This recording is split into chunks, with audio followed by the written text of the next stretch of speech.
Nureddin Dumani hapi kutinë e Pandorës në momentin që u arrestua dhe vijon të nxjerrë prej saj emra të rinj që nuk i kishim dëgjuar më parë në fushën e krimit, duke na treguar se një eksponent si ai ka pasur bashkëpunëtor në fushën e politikës, biznesit e mëgjerë. I penduari i drejtësisë Nureddin Dumani ka shkaktuar trazira me dëshmitë që ka dhënë në sallën e gjyqit. Ai ka përfshirë edhe dhëndrin e vëllait të ish-ministrit të drejtësisë Nasip Naço. Sipas Dumanit, dhëndri i vëllait të ish-ministrit të drejtësisë Nasip Naço ka qenë mjek, i cili ka përgatitur dokumentet e nevojshme për ta diagnostikuar Dumanin si të sëmur nga zemra, situatë që do ta ndihmonte të lirohej nga qelia. Nureddin Dumani ka shpjeguar se bashkëpunëtor ka pasur dhe një mjek ligjor, por që procedurat për ta liruar i kishte nisur avokatja Alban Pegasi në këmbim të 40.000 eurove.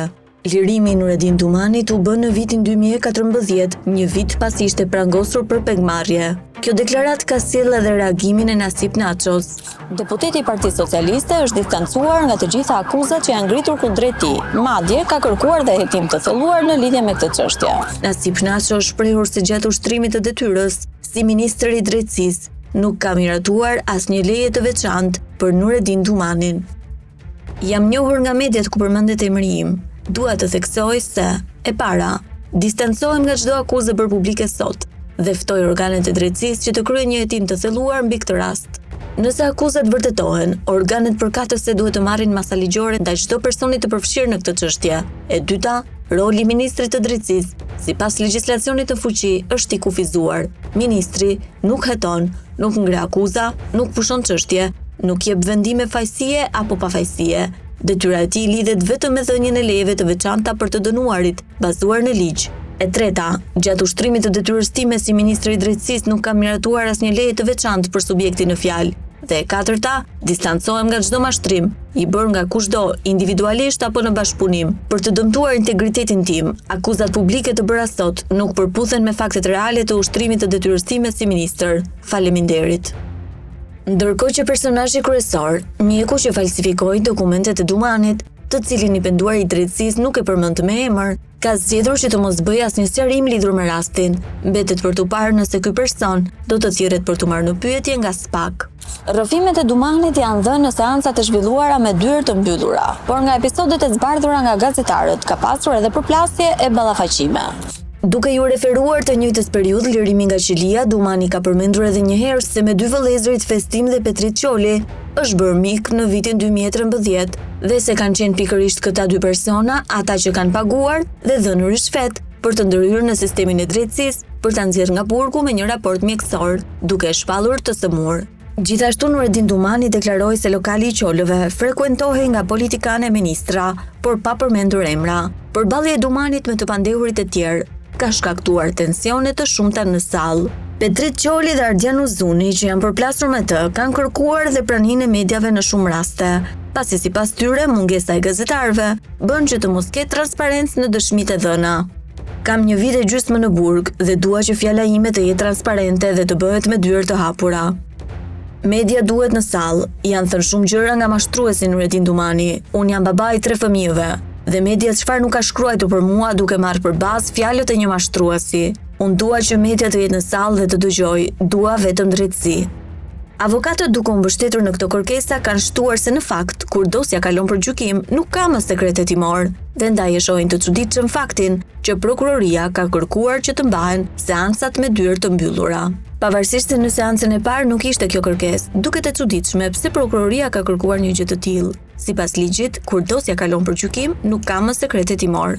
Por pavarësisht këtyre pretendimeve, gjykata sërish ka vendosur që shqyrtimi të bëhet me dyert të mbyllura, derisa të dëshmojnë 3 bashkëpunëtorët e drejtësisë. Megjithatë, edhe pas këtij vendimi, rrëfimi i Dumanit përballë të pandehurëve të tjerë ka sjellë të tjera përplasje. Nureddin Dumani në rrëfimin e tij të dytë ka etiketuar si bashkëpunëtor Gentian Sharrën, Enver Divën, si dhe ka përmendur sërish Petrit Qolin. Ai ka pretenduar se ka kryer krime në bashkëpunim me ta, një prej tyre dhe grabitja e ndodhur në vitin 2019 në Rinas. Por Gentian Sharra ka pretenduar se në kohën që e implikon Dumani, ai kishte bizneset e tij, kishte fituar tendera me shuma prej 2 milion eurosh dhe posedonte një automjet 50.000 euro. Pra sipas tij nuk ka pasur nevojë që të marrë pjesë në grabitjen e Rinasit për të fituar para, pasi ishte në gjendje shumë të mirë ekonomike. Po ashtu, Petrit Qoli, një tjetër i arrestuar, ka thënë se është mbajtur në arrest për 3 vite për shkak të deklaratave të Dumanit, duke lënë jashtë vetëm njeriun që ai dashuron, bashkëshorten e tij. Nga ana tjetër, Enver Diva i ka kërkuar sërish gjykatës që pas përfundimit të dëshmisë të Dumanit, e cila po kontestohet nga të arrestuarit dhe avokatët e tyre, gazetarët të lejohen në sallë për të raportuar edhe versionin e tyre në lidhje me ngjarjet që akuzohen. Në vazhdimin e dëshmisë së tij, Nureddin Dumani ka zbërthyer edhe bashkëpunimet me të penduarin tjetër të drejtësisë, Erion Alibej. Në rrëfimin e tij përballë gjykatës, Dumani tha se Alibej i kishte bërë një listë të personave që donte të vrarë, pasi dyshonte se kishin marrë pjesë në ekzekutimin e vëllait të tij në masakrën e Bradasheshit. Erion Alibej kishte bërë një listë me 10 persona për t'i vrarë. Në krye të listës ishte Talo Çela, Altin Doci, vëllezërit Franc dhe Hajdar Çopja, Emiliano Ramazani, Besmir Axhia dhe Dorian Shkoza. Vëllai i tij Viktori ishte një viktimë rastësore. Për të vëzhguar lëvizjet e Ramazanit, përdora një instruktore palestre. Lidhur me atentatin kundrejt Sokol Sanxhaktarit, Nureddin Dumani është shprehur se e kishte marrë vetë përsipër, por nuk e kishte finalizuar dot pasi ishte arrestuar. Mu premtuan 200.000 euro nga Franc Çopja për eliminimin e Sanxhaktarit, por porosia nuk është kryer pasi atë ditë jam arrestuar. Informacionin do e merrnim nga Bledar Muça, Festim Coli dhe Franc Çopja. Për sa i përket vrasjes së Bujar Çelës, vëllait të shumë kërkuarit Talo Çela, Dumani ka deklaruar se ai është ekzekutuar nga bashkëpunëtori i tij Besmir Xhixa, pasi vetë atij ishte bllokuar arma e zjarrit. Sipas dëshmisë, në momentin që Enver Diva qelloi i pari, Bujar Çela mbeti i plagosur. Më pas, duke qenë se Dumani t'i ngici arma, Xhixa zbriti nga makina dhe qelloi duke i marrë jetën vëllait të Talo Çelës. Por duke u bazuar tek dëshmia e Dumanit, motivi kryesor i vrasjes ishte hakmarrja për ekzekutimin e Klevis Kaplanit, mikut të tij, të cilin dyshonte se ja kishte vrarë Talo Çela dhe vëllezërit Manahasa. Pas vrasjes të 3 personat, Nureddin Dumani, Besmir Xhixa dhe Enver Diva u larguan në drejtim të Fushkrujës, ku dogjën automjetin e përdorur dhe hodhën armët në një kanal në zonën e Plepave në Durrës për të zhdukur gjurmët.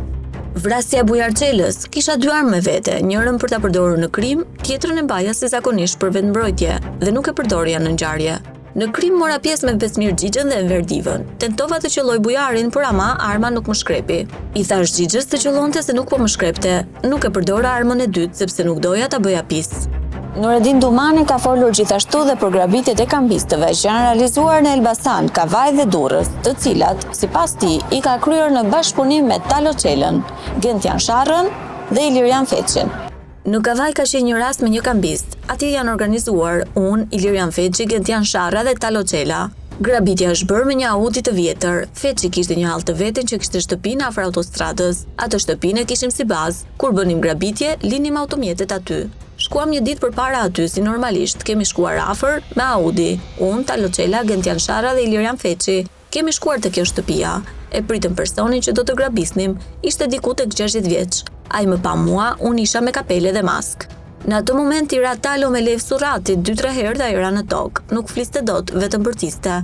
Kishte një çantë si trast, unë kisha një thik në dorë. Unë ja mora çantën dhe ika me vrap. Ishin 20 e ca milion lek. Se mbaj mend mirë, ndoshta më shumë. Kaq ishte ngjarja, u larguam. Grabitja në Vil Bashtov është kryer vetëm nga Nureddin Dumani dhe Talo Çela. Ka qenë dhe një grabitje tjetër në Vil Bashtov.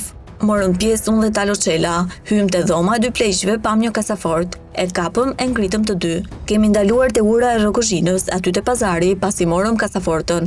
Prokurori Behar Dibra e ka pyetur Nureddin Dumanin edhe për atentatin ndaj Filip Gjeloshajt. Në vitin 2020 jam njohur me Enrik Hoxhën, atë e kam njohur përmes Festim Qolit. Festim Qoli është një person i njohur për mua dhe familjen time.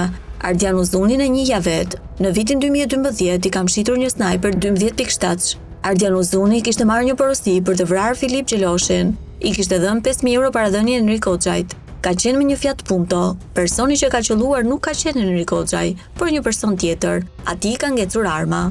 Vrasja e Ervis Dedias është gjithashtu një nga episodet më të hershme që është zbardhur nga Dumani. Ervis Dedia ishte mik i familjes së Festim Qolit, kishin shumë biznese bashk. Jemi takuar në një kafe rastësisht. Në 2012 Dedia u vra. Pas vrasjes mora vesh që e kishte vrarë Festim Qoli, shoku i tij. Edhe në këtë moment, kur Dumani ka akuzuar Festim Qolin për vrasjen e Ervis Dedias, ka pasur përplasje me Petrit Qolin. Nureddin Dumani është krijesa më e shpifur njerëzore që kam njohur në 53 vitet e jetës time. Aplikacioni Matrix ka qenë gjithashtu një nga pikat më të nxehta që ka prekur Dumani në rrëfimin e tij. Ky aplikacion që është bërthyer së fundmi dhe që flet edhe shqip. Sipas Nureddin Dumanit, përmes këtij aplikacioni është kontaktuar nga Suel Çela, i cili e ka urdhëruar për të vrarë biznesmenin Lulzim Masha që mbeti i plagosur në vitin 2022 tek liçeni i Thatë. Gjatë komunikimit që kam pasur me Suel Çelën në Matrix, më dha një kontakt të miku të vet, që ishte interesuar për eliminimin e pronarit të shkollës Wilson, Lulzim Masha, për 150.000 euro. Për këtë vrasje unë kontaktova Enrik Hoxhën me aplikacionin Matrix. Ditën e ngjarjes, Riku komunikoi me mua në Matrix dhe më tha: "Kush o lërës u fliqëm?" Riku më tha se ishte bllokuar arma. Me këtë pjesë të rrëfimit, Dumani na tregon se aplikacioni Matrix është përdorur të paktën që nga viti 2022 dhe se spërthimi i tij mund të çojë në zbardhjen e ngjarjeve kriminale të ndodhura në 3 vitet e fundit.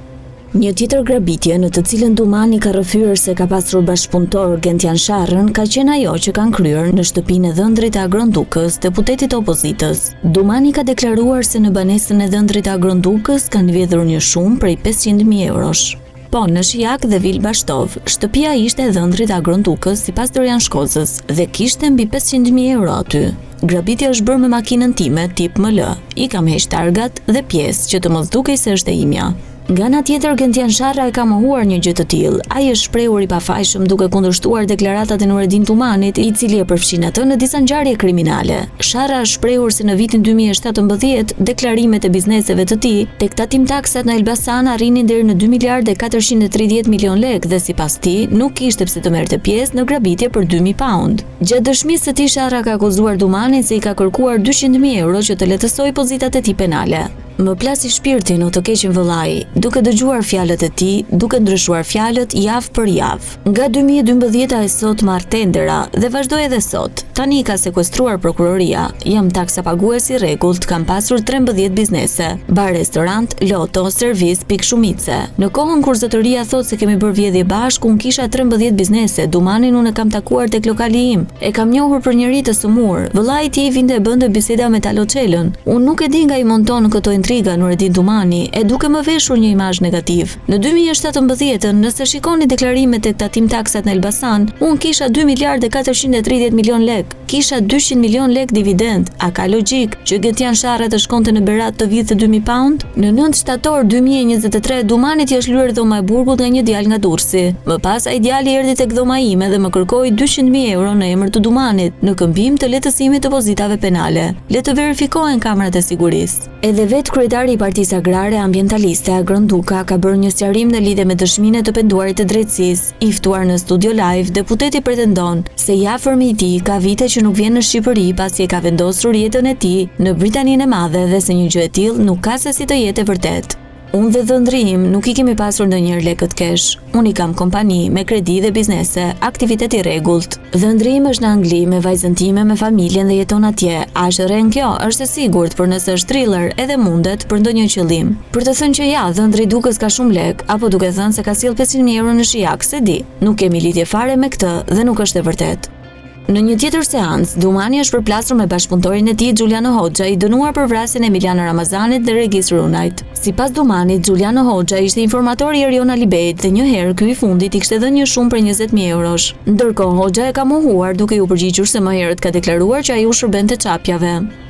Më herët Dumani ka thënë që unë i kam shërbyer grupit Çapja. Kujt i kam shërbyer unë? Në fillim më ka thënë Erioni, por më vonë më ka thënë edhe Suel Çela. Ai kishte një dokument deklarim që sipas tij kishte shërbyer Çapjave. Më ka parë me sytë e tij të marr lek nga Alibej? Enver Diva, një nga të arrestuarit për vrasjen e dy vëllezërve, Besmir dhe Viktor Axhia, ka bërë një deklaratë bombë në sallën e gjyqit për dosjen Plumbi i Art. Në fjalën e tij Diva pretendon se Nureddin Dumani ka marrë para nga dy politikanë për të ekzekutuar Talo Çelën. Madje dhe i ka kërkuar llogari Dumanit se pse nuk i tregon këto detaje. Por Dumani pretendon të kundërtën, duke theksuar se deklarimet e Divës janë të pavërteta. Nureddin Dumani takoi dy biznesmen dhe dy deputet në një lokal. I dhan foton e Talo Çelës dhe një çantë me lekë dhe i than: "E duam të vrarë." Pse nuk i tregon ky këto?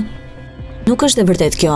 Unë për vrasjen e vëllait të Talos nuk mora asnjë lek, sepse u përfshiva për akmarrje. Pasi u vrak Levis Kaplani, lekët për vrasjen e Bujar Çelës i kanë sjellë të nesërme në Vor me një makinë, pagoi Erion Alibej. Në përballjet me Enver Divën dhe vëllezërit Gjoli ka pasur edhe kërcënime mes tyre. I penduari i drejtësisë Nureddin Dumani nuk është vënë vetëm në shërbim të autoriteteve shqiptare, por edhe të atyre të huaja. Njeriu më i frikshëm i dekadës së fundit është marrë në pyetje edhe nga autoritetet italiane në prani të një përkthyesi. Bëhet fjalë për episode të trafikut të lëndëve narkotike, por edhe për ngjarje të tjera kriminale. Interes për të pyetur killerin për ngjarje të cilat janë përfshirë eksponentë të grupeve kriminale shqiptare kanë shfaqur edhe agjenci të tjera listzbatuese të vendeve evropiane. Një njeri akuzuar për një seri vrasjesh është kthyer në një të penduar të drejtësisë që po tërheq pas vetes edhe shumë emra të tjerë. Nureddin Dumani, njeriu që në moshën 23 vjeçare ndante tufat me para me të vëllan Dashnor Dumani, është kthyer në kyçin e plumbit të artë, që zgjerohet pas çdo dëshmie.